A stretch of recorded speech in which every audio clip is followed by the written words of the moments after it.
welcome in. Welcome back to the Outsider Sports Football Podcast. I'm Ryan Balliet. With me again this week, Ben Mandel and Corey Jason. We're going to talk about Week 12, looking ahead, Thanksgiving week. So we got a great slate of games this upcoming Thursday, as well as the first ever Black Friday game, and then some good games on Sunday as well. Outsiders of the week, as we do every week, shining the spotlight on those players that aren't necessarily household names, but help their teams out in a big way this past week.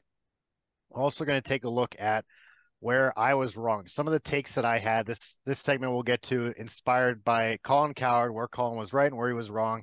We're just going to take a look at where I was wrong here. I'll go into where I was right in the column this week. So Ben and Corey might get to take a victory lap around me, or maybe if they had the same takes, they're in the same boat with me where we were all wrong.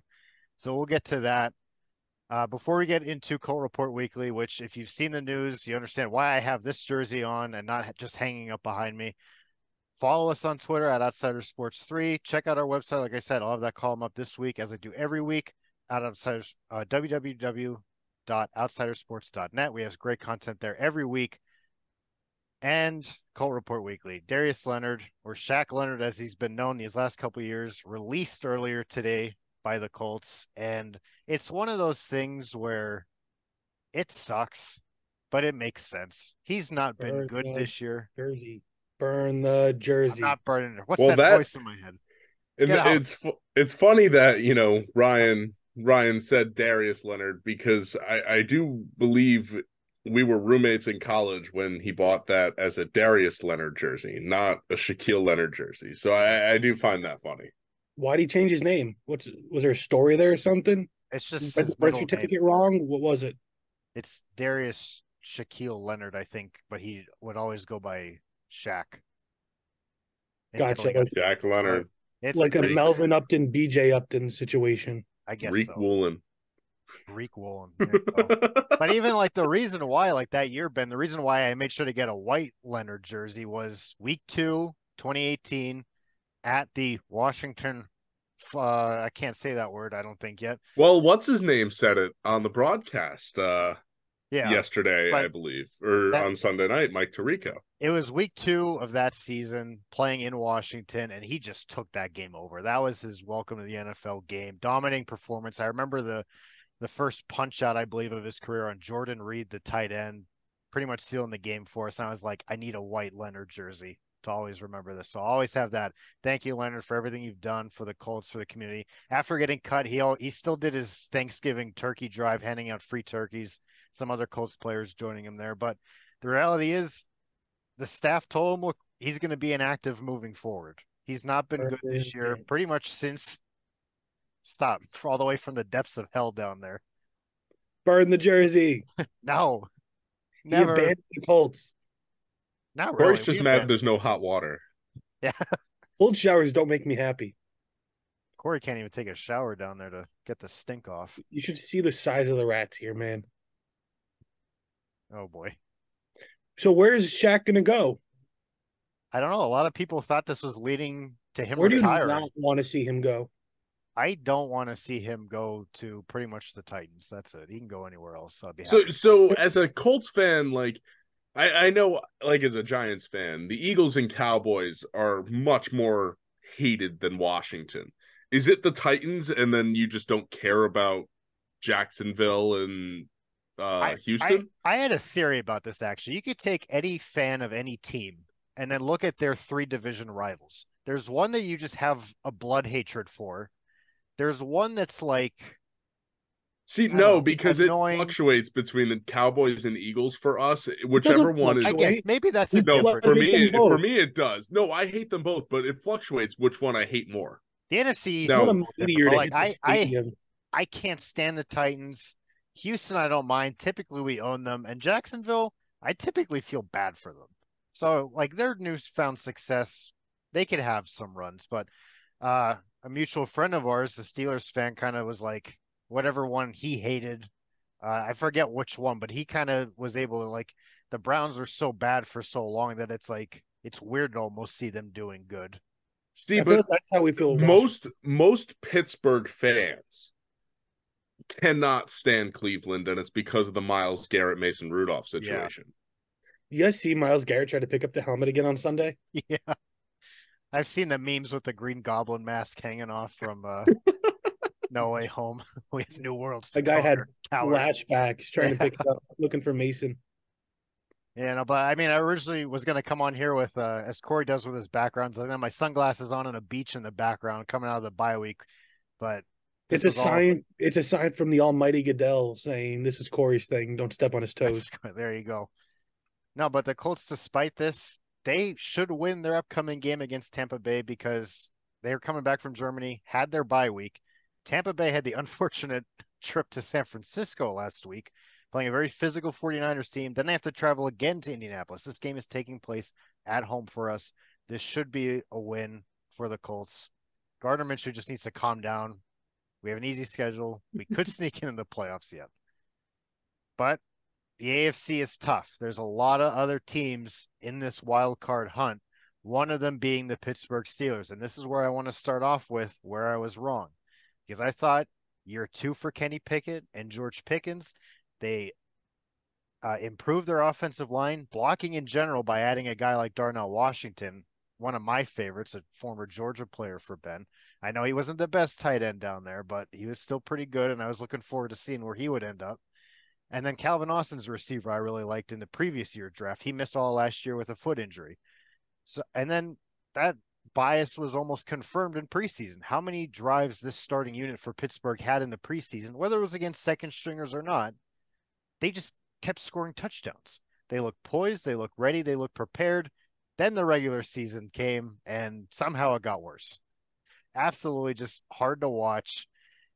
Earlier today, the Darius Leonard, Shaq Leonard news wasn't the only news. Matt Canada finally got fired from Pittsburgh, the first coordinator to be fired mid-season by the Steelers since like 1941. So my sister lives in Pittsburgh. She said they were having parades down the street. I believe it. Celebrating. Had an effigy just burning of Matt Canada. Champagne was popped, I'm sure, out in the Steel City. But this is one big take where I was wrong, because now it's up to Kenny Pickett. Was it all Matt Canada? Was it half and half, or does it not matter who the coordinator is? Is Kenny Pickett just not the guy? So where were you guys coming into the season with the Steelers offense? Because I thought it was going to be a lot better, and I got to go down with the ship now. I was right there with you, Ryan. I did think that they were going to be better. I thought I expected more out of Kenny Pickett. And to be honest with you, I think that Matt Canada is actually getting a worse draw than Dorsey out in Buffalo. Because it wasn't Dorsey's fault that Josh Allen was throwing all the interceptions and that everyone was turning the ball over, because ultimately that was Buffalo's problem. It wasn't Dorsey's fault that they had 12 men on the field for the field goal, but whatever. I think when it comes to Matt Canada, obviously, yes, he was a problem. He definitely, his play calling was not good. He was not growing. And for, a Steelers organization that just is so good at not only hitting on players, but hitting on coaches, whenever you start to see regression, and that's what we have been seeing out of Kenny Pickett, it's time. But I think part of that as well, I mean, Kenny Pickett has plenty of weapons around him. He has very good wide receivers. He has 2 talented running backs. Say what you want about Najee Harris, but he's still talented.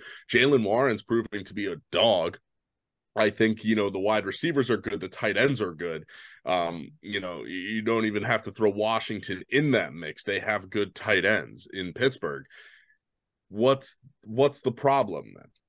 Even with a bad offensive coordinator, Kenny Pickett should still be able to make some things happen. While, yes, he's had some fourth quarters that have been good, I haven't seen enough for me to go into next season with Kenny Pickett as my quarterback if I'm the Pittsburgh Steelers. Don't check the tapes, but I was really low on the Steelers offense coming into the season. I thought they were going to be a 4th place team. They're proving me wrong there, but that's by other circumstances, not the Steelers, good play. Believe that they're the only team that have won that has a winning record with having given up more points than they've scored over the first 10 weeks of the season. They're not a good team. They're going to make the playoffs. They're very possibly going to win their division. It's very possible. that they're a bad team who's gotten lucky. I thought their offense wasn't going to be great. I think Jalen Warren should be getting the lion's share of the snaps now at running back. Najee Harris is bad. He's washed. He's talented. Needs He's to- in year 3. He's not washed. Running backs have one bad season and they're washed. That's just how it works, Ben. I don't know what to tell you. That's how it operates. He needs a change of scenery. I wouldn't be surprised if they look to trade Najee in the offseason. Receivers wise, I mean, Deontay Johnson, he's good, but he's not an alpha. He's not a number one. Pickens is proven to be more of a locker room issue than an actual like contributor to the team. I just don't see how any coordinator can come into Pittsburgh and fix it. Pickett has as many multi-touchdown games since his rookie year as Tommy DeVito does.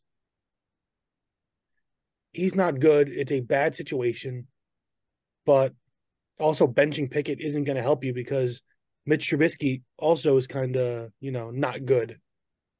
So it's a lose-lose situation. Canada sucked. Pickett sucked. Moving on from Canada, the smart move should have been done a few weeks ago, but I don't think it's going to get any better for their offense.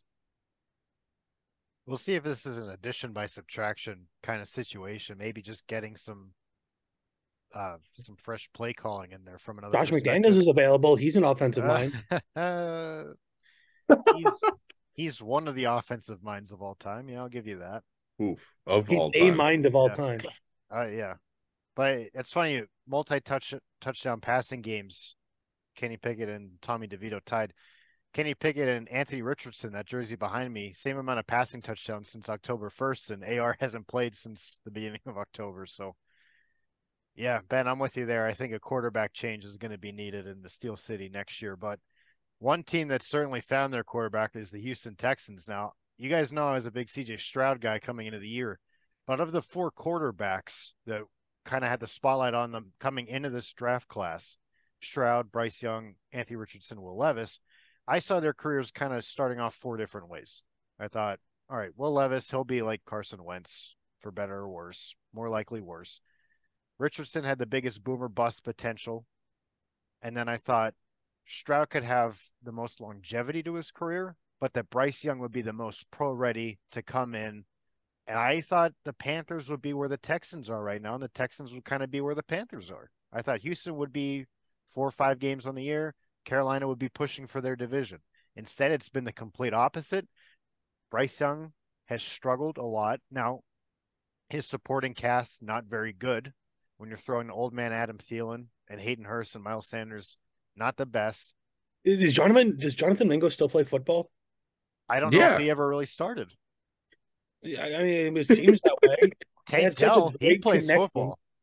Tank Dell does. CJ Stroud he's started. By the way, who has the CJ Stroud Tank Dell stack in our dynasty league?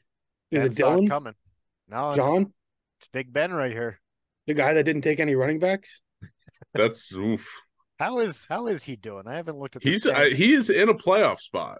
He's actually has a better record than Corey, who's now 5-7. Well, you know what? It's because his running backs ended up being Montgomery and Kamara, so that move paid off big time.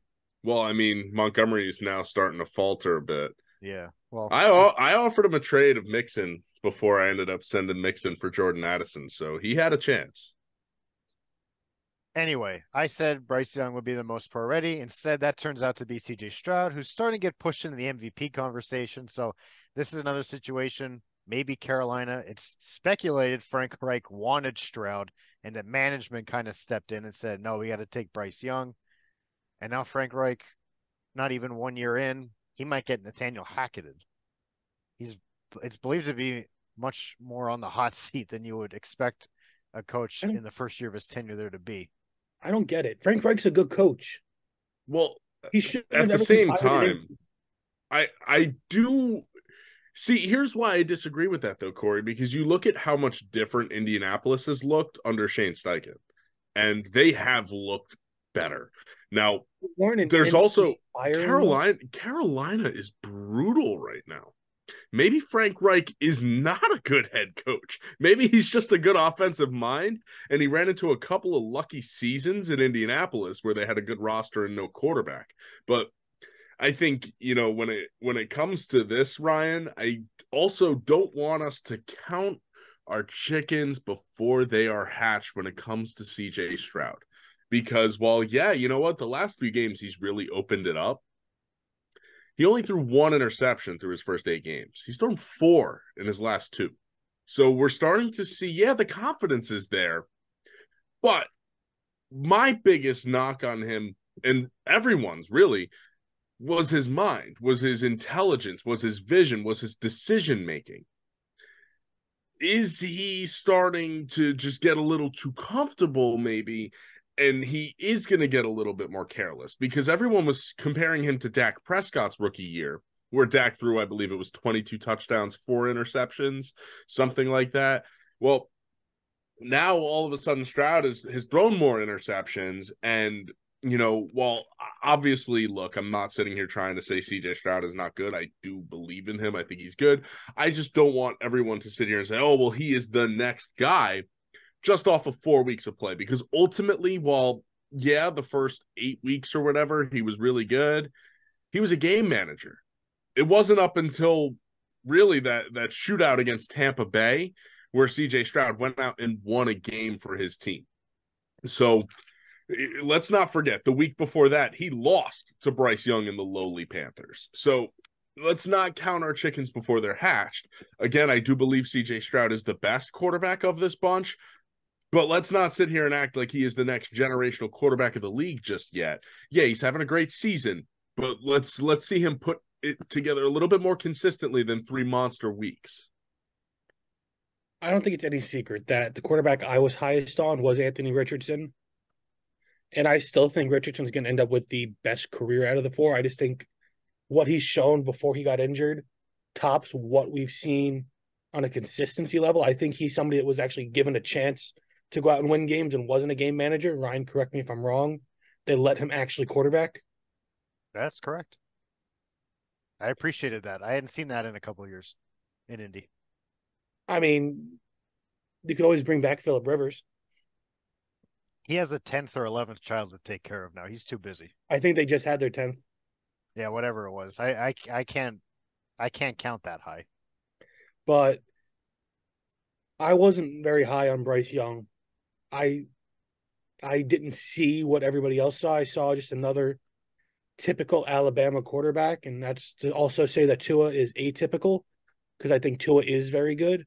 Well, let's not forget, outside of Jalen Hurts and, Tua, Alabama quarterbacks were not good. And I'm not even giving Alabama credit for Hurts. Well, and you could really say it was Lincoln Riley, especially considering that Alabama had given up on Hurts, considering that they benched him because they thought he wasn't going to be good enough to win. He was just a game manager when he was with Bama. Mac Jones, Tua, Jalen Hurts, they played for Bama. It's very easy. But it's very easy to just think, oh, well, Bama produces quarterbacks. Typically, no. Bama does not have good quarterbacks. But neither does Ohio State. But I think the difference is that for the first time, we're seeing an actual Ohio State quarterback that can quarterback. Just trying to bash Justin Fields. You know what?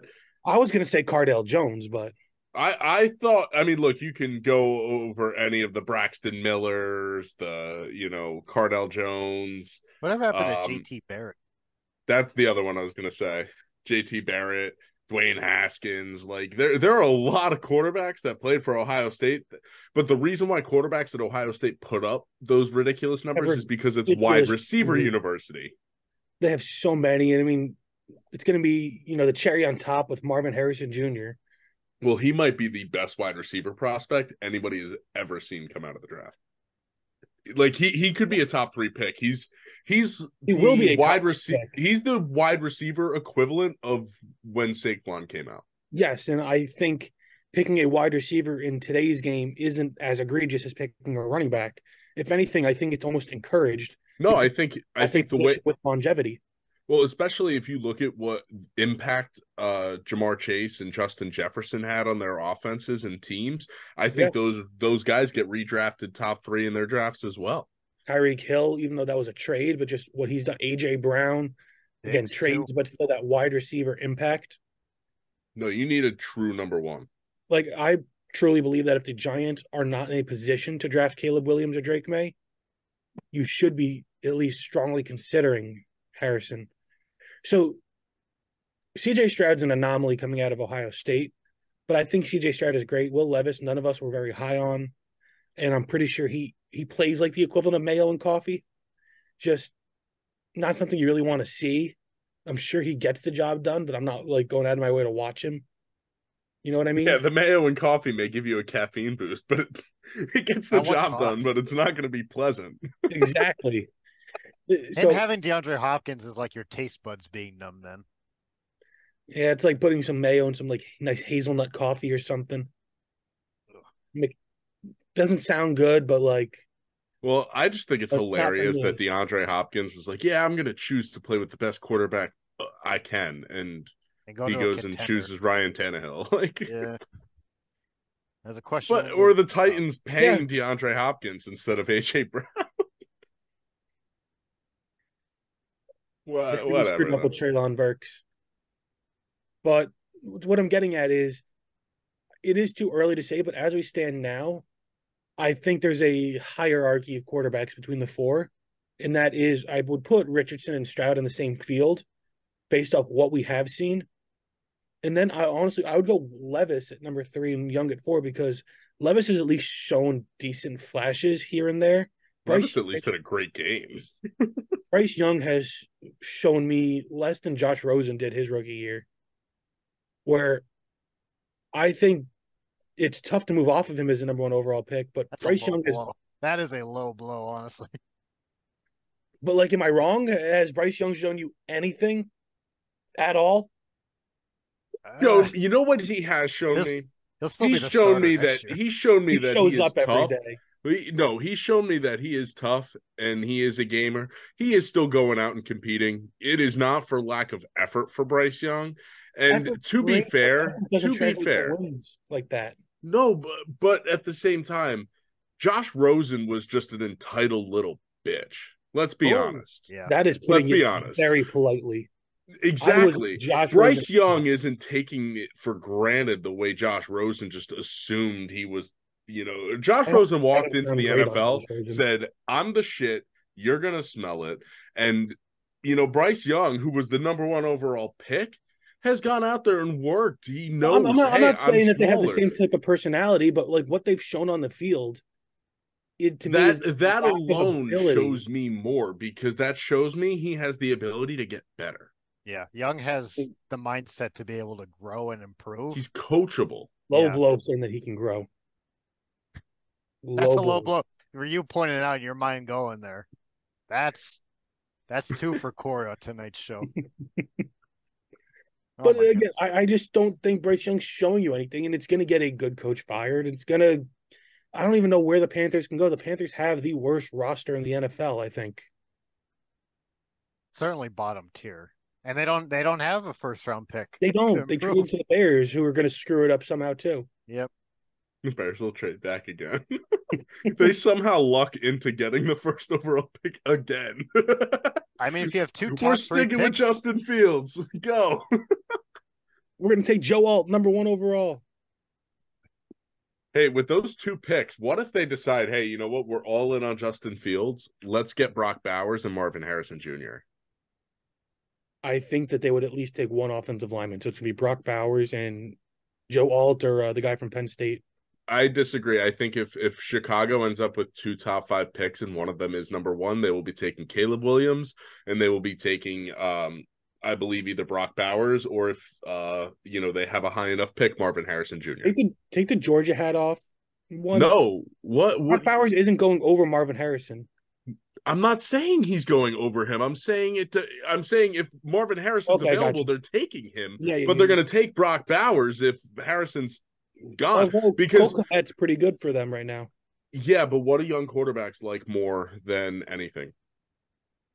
Secure tight ends. You're going to give him 2 tight end options. You're going to give him Cole Kmet. You're going to give him Brock Bowers, especially if it's Caleb Williams that they're drafting. Tight end, right? Huh? Desmond Ridder really showed that he loves his tight end. Desmond Ridder doesn't count. He's going to get Atlanta's taking a quarterback this year too. Kyle Pitts. Kyle Pitts to the Colts. You know you want him. Not really. I really do like our tight end room. I just need Mo Jelani Cox Woods still to come there? back. He is. Gigantor is still there. All right, let's get on to the last point here. Denver, they're good now. Let's ride, Broncos country. After giving up 70 points earlier this year, they have wins over Kansas City and Buffalo, and then another thriller, close one against Minnesota this past week. And those are like their toughest games left. Like, yeah, they have Cleveland, they have Houston, they have the They lost to the Chargers coming up. Jets. Hey, rewind the tape, though, because I said this last week. And I said, you know what? Sean Payton has turned this around. He just needed some time. Russell Wilson isn't going out there and, trying to be Seattle Russell Wilson. He's going out there and being the Russell Wilson that this team needs to win games. And the hammer is back. The hammer. Javonte Williams is back. He's been awesome to watch play. I know he didn't have a great game this past week, but is there a more fun running back to watch just absolutely obliterate people? Isaiah Pacheco? Pacheco does. He is fun to watch. I Show. can't lie about that. I heard Chris Broussard today say, he goes, Pacheco, he runs like he's on fire. And I mean, literally, he runs like, oh my God, I'm on fire. He did that in college too, and it was so fun to watch him try to get behind the worst offensive line you would ever see and just get obliterated because he runs so hard. Like, imagine putting like speaking your of Rutgers local running backs, though, does Pacheco's success and what Kyle Monangai's doing right now give him some draft stock? Monangai, he's too small. You don't think he's going to get any kind of draft stock whatsoever? I've seen small running backs. Yeah, no, he's not that small, but I think he returns to school another year. Well, I don't think he's declaring. But like, I mean, as a late 6th, 7th rounder, some team will take a flyer on him because he's shown. I mean, Pacheco was a 7th, wasn't he? Yeah, but it's different because Monangai's going to lead the Big Ten in rushing yards. That's what I mean. He had 300 rushing yards in his college career. When you see, though, Pacheco and his success and you see Monangai and his success, do you think maybe Rutgers starts turning into a school that, hey, RBU? Maybe not RBU because that's always going to be. All right, let's get this back to Denver because I said they were going to be trash this year, and they have some really legitimate wins the last couple. I hope you had some wins. You named some pretty big losses right there for you that you were wrong. Oh, no, I have some. That's all coming in the column. Yeah. No, but I with Denver, I think I was the highest on Denver for our pod. I think there wasn't anybody who saw Denver start coming, but they're also, I think I was the only one who said they could be a playoff team. I said, granted, I don't think I'm talking preseason. Yes, preseason, you're the only one. Yeah, preseason, but I'm also pretty sure I picked them for second in the division, and I picked them to go 9-8 or something like that.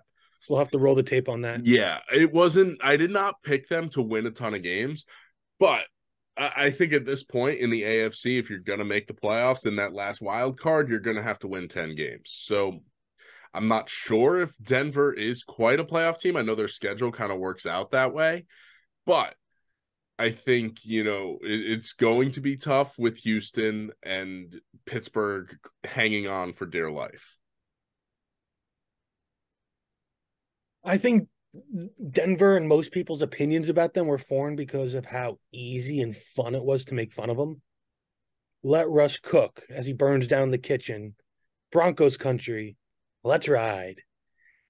It was just so easy. It was such low-hanging fruit to get at them that now people are kind of like, oh, yeah, I forgot that they're like a legit football team and not a meme. You know what I mean? Offensively, they have weapons, right? They have Russell Wilson he's showing that he can get the ball downfield. You have Jerry wide Judy's receivers alive the last couple weeks. But Jerry Jeudy, Cortland Sutton has been great. Awesome. Yeah. Not to mention the fact they have other weapons as well on the offense. They have a three-headed monster in the backfield in McLaughlin, Williams, and Samaje P. Ryan. It does actually, Corey, tell me it doesn't remind you of the 2007 Giants backfield. Wind and Fire, right? Wind and Fire. I love exactly. them, of the, Brandon Jacobs, Ahmad Bradshaw. and Ward, right? Derek Ward, first Yep. one. Yeah, so they like it has a little bit of a semblance of that. And I know the Giants had started, I believe it was 0-2 that year, not quite as bad as the Broncos. It does kind of feel like that turnaround. And the way that Russ Yes. is playing is a lot like what we saw from Eli that I would year. love to see the Broncos come and just dominate I was going to everything. say, come playoff time, be careful if Denver gets in, because I wouldn't be surprised if Russ lights it up. Denver could do damage. Absolutely, especially with the way that defense is turned around. Like I said, going from giving up 70 points in a track meet with the Dolphins to, I mean, they've kept Mahomes and Hope you Allen don't pretty much in hope check. you don't meet Miami in the first round, because they're just going to run circles around them again. Yeah. The Broncos are like the equivalent of like when you're playing video games, like with your little brother, and you start to lose, so you sit up and start to like play a little harder. That's what they did after the Miami game. They realized, oh wait, it's time to start. They gave everybody in the league a head start, but now Denver's back. They're like, hey guys, it's October. What did we miss? Oh, yeah, pretty much. Let's move on. Outsiders of the week. Off of just one play alone, I'm going with Josh Sweat. Kind of a forgotten guy in that Philly front. You got Fletcher Cox, you got Hassan Reddick, you got Jalen Carter, maybe defensive rookie of the year, probably. But Josh Sweat, they got to Mahomes, got a sack on the second play of the game, didn't really get to him until the very end of the game. Sweat comes in with not a sack, the next best thing. Intentional grounding call put on Mahomes, made any sort of comeback pretty much irrelevant. Very tough, even for Mahomes, especially with those receivers. So Josh Sweat, I want to give you a shout out this week. Now that Doan's not here, I can safely say without any Eagle backlash that the Eagles got away with the pass interference on that last play too. That should have given KC a fresh set of downs. Got there a little early for my liking. Look, there were a few here and there on both sides in that game. Refs had a Honestly, tough time Corey, deciding. and I heard Nick Wright say, I'm not going to do what the Eagles fans did. They could take a page out of my book and not blame the refs.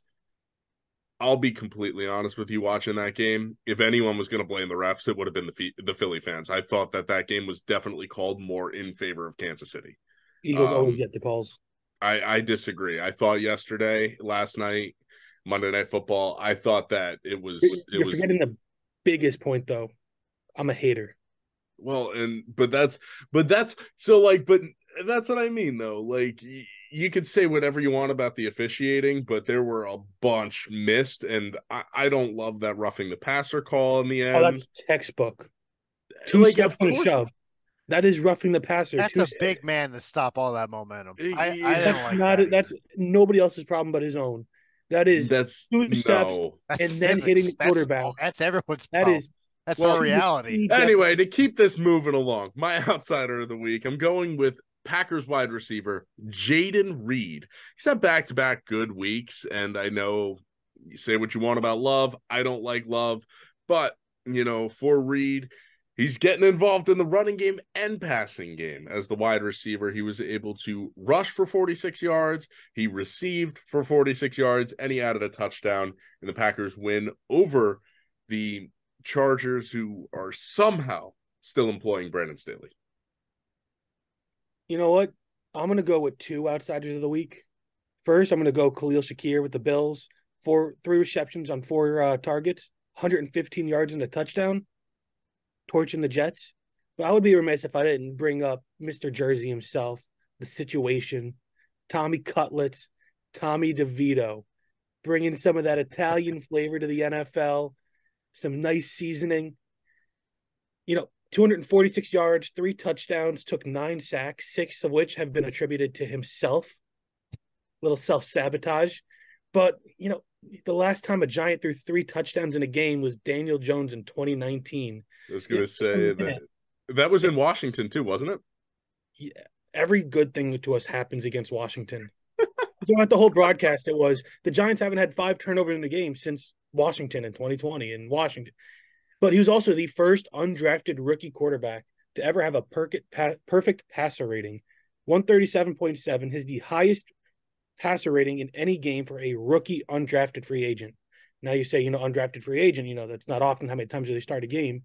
That includes Kurt Warner and Tony Romo, who are undrafted free agents also. So, pretty good company to have a great game against. Yeah, it's funny you mentioned 6 of them attributed to himself, those sacks. He just has to give the other team a chance, man. If he didn't do that, it would have been 8 touchdowns, I think. He's going to win and never stop winning. How about him telling the like broadcast team beforehand that he's got jersey juice and that's what it is for him? And Jonathan Vilma's sitting there thinking that it's an actual juice. He's like, is it alcohol? Oh boy.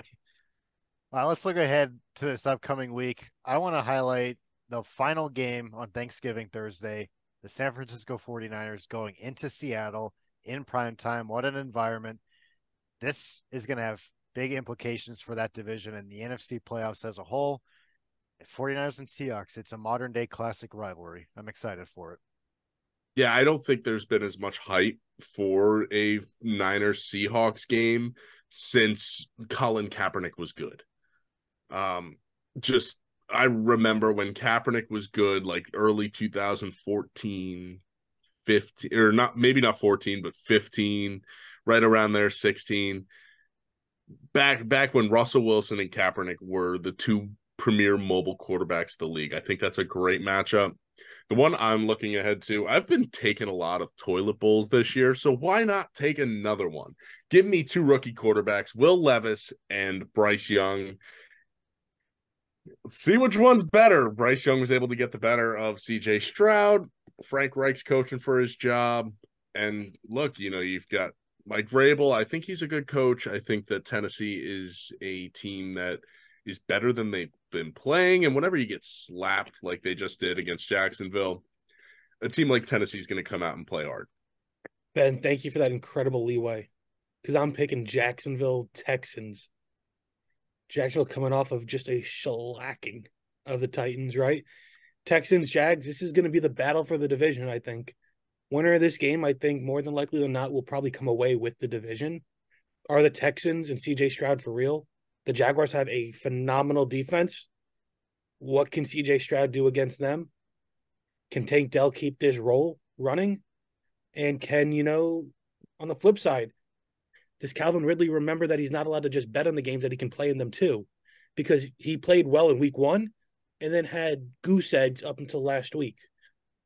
So I want to see if Lawrence and Ridley keep that connection going against, the Texans, and if that Texans offense can keep things going against a good defense. I really think this is a really good matchup. Jags favored by 1.5.